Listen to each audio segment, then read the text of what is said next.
Do you want to know how to competitively price your investigative services today? I will tell you in a few simple steps how to set your prices, set your rates, and guarantee that you know you are being competitive. Welcome to the PI Guy, tips, tricks, and advice for professional private investigators just like you. My name is John Morris. I am a licensed professional private investigator in Colorado. One of the most troubling questions a PI can have today is, am I competitive? And you know what? I go through these phases myself as well and wonder that. So this video is as much for me as it is for you. Let's just get down to the brass facts, folks. Being competitive is way up there on that must-do list of things in the private investigations industry. But in order to be competitive, you should first understand what that really means. To me, being competitive means my prices are similarly ranged with my competitors while the quality of my service ranks much higher. My motto, folks, and feel free to adopt this if you wish, we offer a premium service at a competitive price. When setting your competitive pricing, folks, you must, I repeat, you must take profit into consideration. Another motto of mine, busy is not profitable, profit is profitable. Being the lowest price guy on the block may make you busy, but in the long run, it will make you not profitable. And being not profitable means you are out of business pretty darn quick. So how do you set your prices to ensure you are profitable, you ask? Great question. Let's dig deeper into the profitability equation. Using a profitability equation is an easy way for you to look at setting your fees, your rates, and staying competitive. Sit down right now with pen and paper and write this down. Now, you may need to pause the video. That is okay. You can do that, but follow through this exercise with me. Write down how much you want to make in a year. That number needs to be what you want your take-home income to be, not your business revenue, your personal take-home income. Now take that number and multiply it by 1.30. Why 1.30, you ask? Another great question indeed. That 0.30 represents a 30% income tax bracket. Now you may want to pause this video again and take a quick look at your tax returns for the last few years. What was your average taxable percentage after deductions? If that number is different, then just adjust the multiplication factor. So if your average income tax percentage was 25%, then use 1.25. If it was 40%, then use 1.40. For this exercise, I will just use 30% for easy math.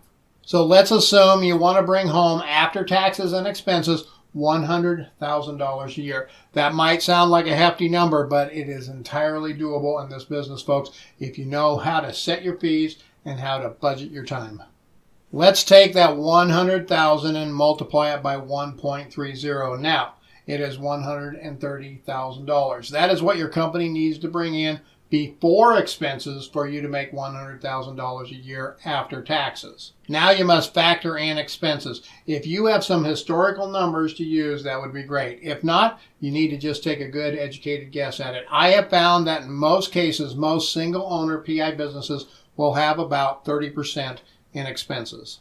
Again, this might vary, and you may need to adjust as you see best for your company and your situation, but we will use 30% for easy math. So now we know we can take that $130,000 and multiply it by 1.30 again to cover expenses. Now we have $169,000 we need for total revenue to cover taxes, cover expenses, and give us a smooth $100,000 paid income every year. Easy peasy, right? Hang on, folks. It's about to get a little easier here. Just bear with me. Now, grab that pen and paper you have and write down another simple number. This number is how many hours a week you want to work in your business. Simple. Do you want to work 40 hours a week and no more? Or is 60 okay? Now you have to consider one more factor in here. This new factor is billable hours, folks. Not every hour we work is billable to our clients. There is accounting time we must put in that we do not get to bill our clients directly for. There is marketing, advertising, and business planning time we do not get to bill our clients for. There is talking to prospective clients on the phone, networking, researching, and all those other things that it takes to run a business that we do not get to bill our clients for. On average, from my experience, this is going to be averaged out at an additional 20% of our time. So if we stick with easy math and we want to work no more than, let's say, 50 hours a week, then we would need about 40 billable hours a week.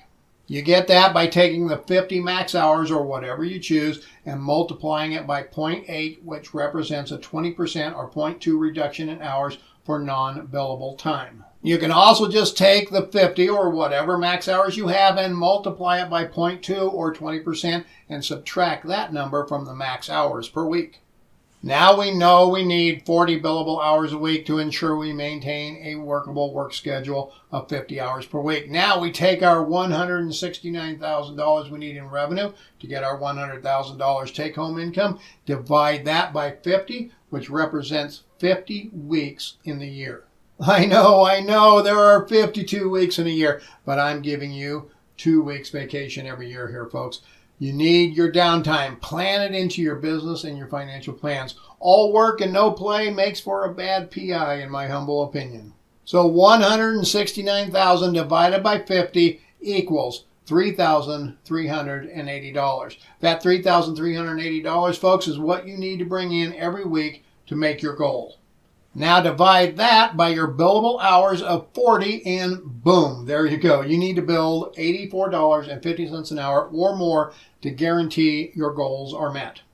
But wait, that shouldn't be your bottom dollar hourly rate necessarily. You need to also keep in consideration factors such as the natural ebbs and flows, the ups and the downs, the slow periods and the busy periods of the year.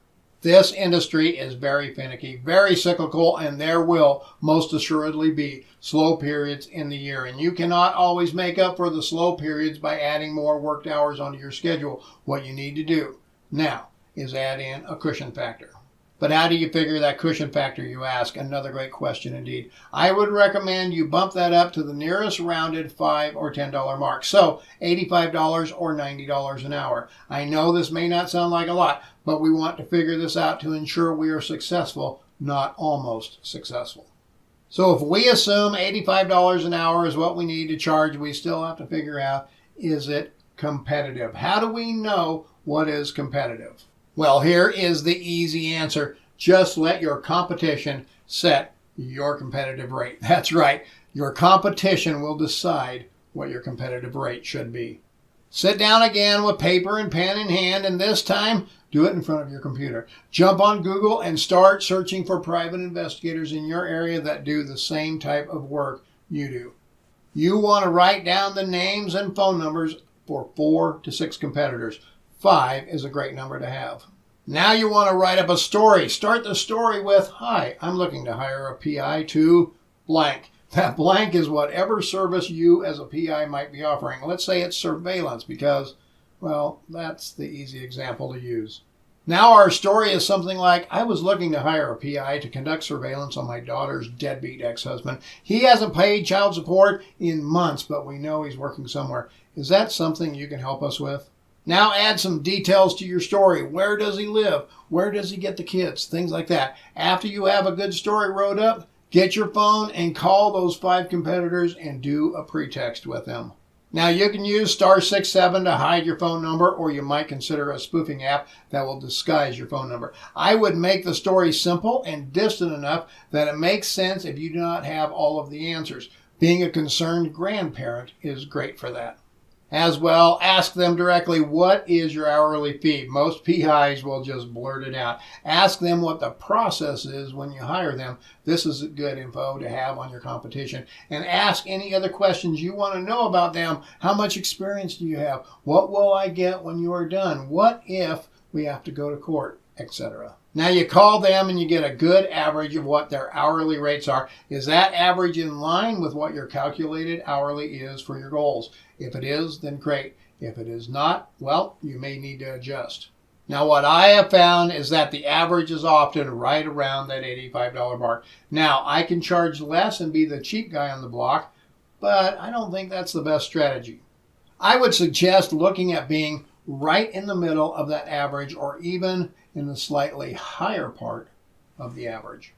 So if the average for your competitors is $82.50 with the low at $50 and the high at $90, you might consider being around $80 to $85. If your hourly is too low, it might make you look less experienced. And remember, that guy charging $50 an hour has to work 60% more hours to make the same as a PI that's charging $80 an hour. Here is the secret details of how I did it when I started, folks. I got that average and I started right there in the middle. I think it was actually around $50 an hour back then. Then every couple of years, I raised it a little bit. First to 55, then 65, then 75, like that. Now I am at a comfortable hourly rate that allows me to be competitive, meet my financial and business goals, and my personal goals. Hey, here are 2 more videos that I made just for you. Thank you so much for watching and supporting the PI Guy channel. And remember, folks, remember, stay safe out there.